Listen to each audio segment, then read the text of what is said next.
ಕಾರವಾರದ ಮಾರಿಯಾನಗರದಲ್ಲಿರುವ 2 ದಿನಗಳಿಂದ ಕಾಲಿಗೆ ಗಾಯ ಮಾಡಿಕೊಂಡು ನಡೆಯಲು ಆಗದೆ ಮಲಗಿಬಿದ್ದ ಬೀದಿ ಗೂಳಿಯೊಂದಕ್ಕೆ ಪಶುಸಂಗೋಪನಾ ಇಲಾಖೆಯ ಅಧಿಕಾರಿಗಳು ಚಿಕಿತ್ಸೆ ನೀಡಿದ್ದಾರೆ.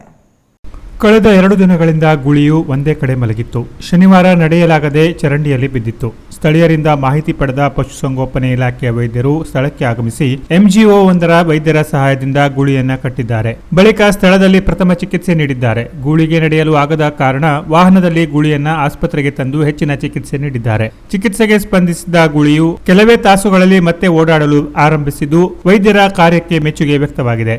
ನಗರದ ಮಾರಿಯಾನಗರದಲ್ಲಿ 2 ದಿನಗಳಿಂದ ಕಾಲಿಗೆ ಗಾಯ ಮಾಡಿಕೊಂಡು ನಡೆಯಲು ಆಗದೆ ಮಲಗಿದ್ದ ಬೀದಿ ಗೂಳಿಯೊಂದಕ್ಕೆ ಪಶುಸಂಗೋಪನೆ ಇಲಾಖೆಯ ಅಧಿಕಾರಿಗಳು ಚಿಕಿತ್ಸೆ ನೀಡಿದ್ದಾರೆ.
Canara plus news Karwar.